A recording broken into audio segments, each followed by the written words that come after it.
Welcome back to Teen Short Story Time with the SBPL. This week's story, from his collection Lost in the City, shows Edward P. Jones in all his descriptive glory. The first day. On an otherwise unremarkable September morning, long before I learned to be ashamed of my mother, she takes my hand and we set off down New Jersey Avenue to begin my very first day of school. I am wearing a checkered light blue and green cotton dress, and scattered about these colours are bits of yellow and white and brown. My mother has uncharacteristically spent nearly an hour on my hair that morning, plaiting and replaiting, so that now my scalp tingles. Whenever I turn my head quickly, my nose fills with the faint smell of Dixie Peach hair grease. The smell is somehow a soothing one now, and I will reach for it time and time again before the morning ends. All the plaits, each with a blue barrette near the tip, and each twisted into an uncommon sturdiness, will last until I go to bed that night, something that has never happened before. My stomach is full of milk and oatmeal sweetened with brown sugar. Like everything else I have on, my pale green slip and underwear are new, the underwear having come free to a plastic package with a little girl on the front who appears to be dancing. Behind my ears, my mother, to stop my whining, has dabbed the stingiest bit of her gardenia perfume, the last present my father gave her, before he disappeared into memory. Because I cannot smell it, I have only her word that the perfume is there. I am also wearing yellow socks trimmed with thin lines of black and white around the tops.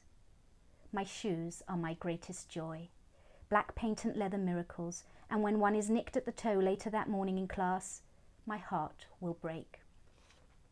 I am carrying a pencil sharpener, and a small 10-cent tablet with a black and white speckled cover.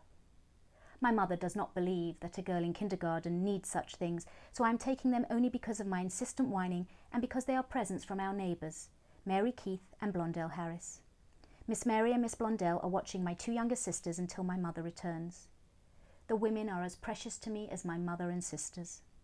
Out playing one day, I have overheard an older child, speaking to another child, call Miss Mary and Miss Blondell a word that is brand new to me. This is my mother. When I say the word in fun to one of my sisters, my mother slaps me across the mouth and the word is lost for years and years. All the way down New Jersey Avenue, the sidewalks are teeming with children. In my neighbourhood, I have many friends, but I see none of them as my mother and I walk. We cross New York Avenue, we cross Pierce Street, and we cross L and K, and still I see no one who knows my name. At I Street, between New Jersey Avenue and 3rd Street, we enter Seton Elementary School, a time-worn, sad-faced building across the street from my mother's church, Mount Carmel Baptist. Just inside the front door, women out of the advertisements in ebony are greeting other parents and children. The woman who greets us has pearls thick as jumbo marbles that come down almost to her navel, and she acts as if she had known me all my life, touching my shoulder, cupping her hand under my chin. She is enveloped in a perfume that I only know is not gardenia.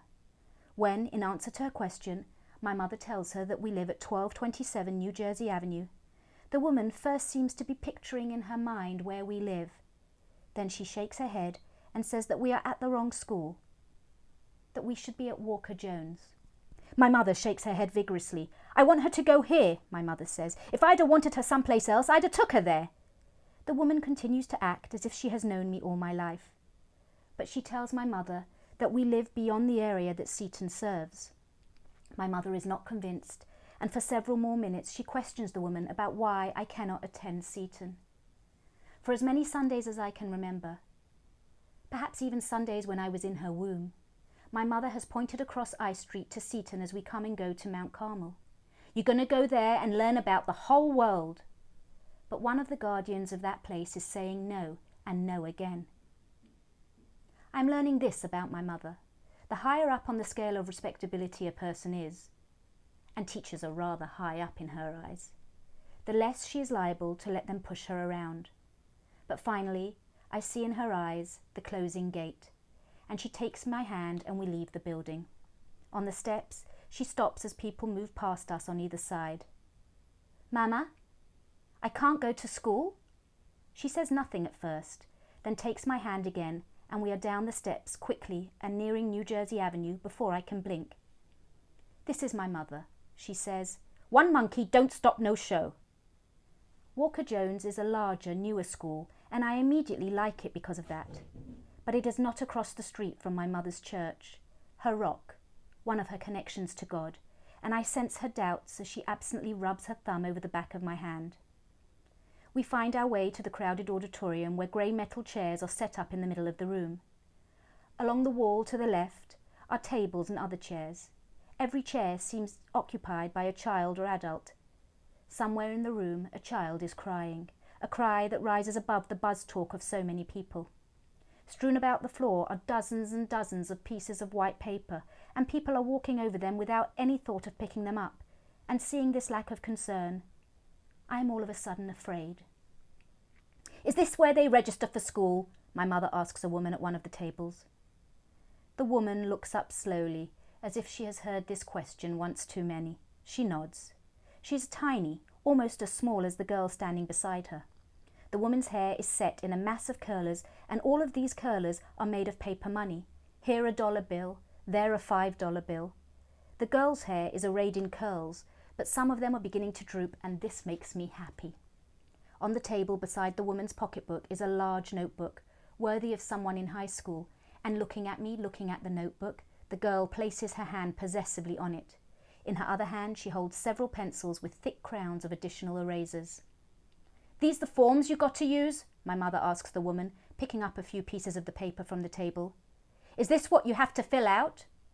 The woman tells her yes, but that she need fill out only one. "I see," my mother says, looking about the room. Then, "Would you help me with this form? That is, if you don't mind." The woman asks my mother what she means. "This form, would you mind helping me fill it out?" The woman still seems not to understand. "I can't read it. I don't know how to read or write, and I'm asking you to help me." My mother looks at me, then looks away. I know almost all of her looks, but this one is brand new to me.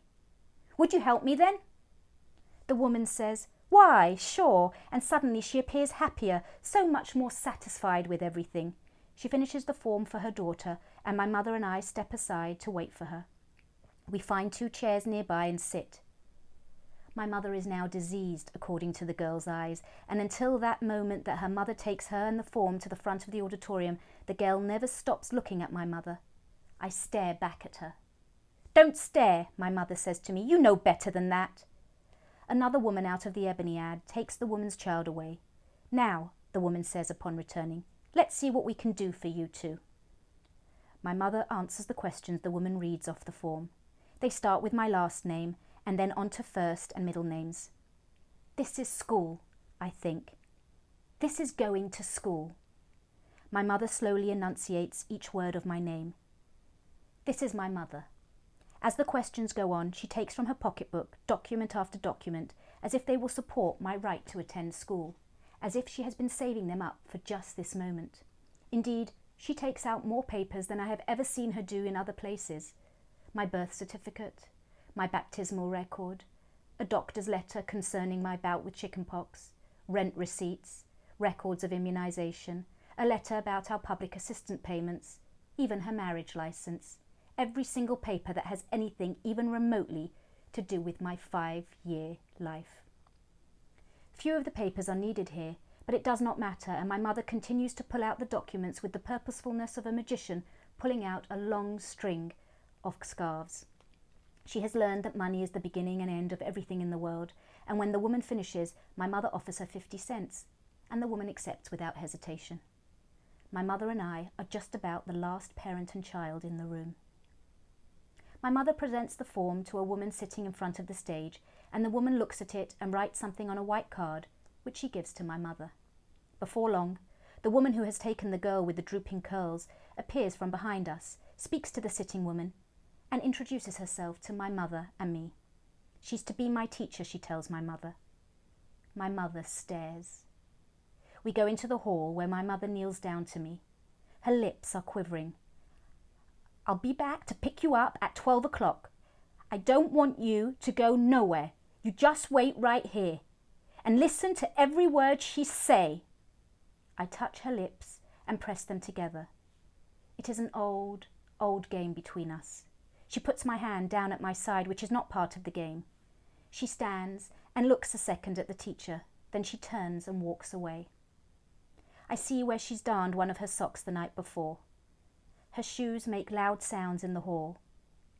She passes through the doors, and I can still hear the loud sounds of her shoes. And even when the teacher turns me toward the classrooms, and I hear what must be the singing and talking of all the children in the world, I can still hear my mother's footsteps above it all.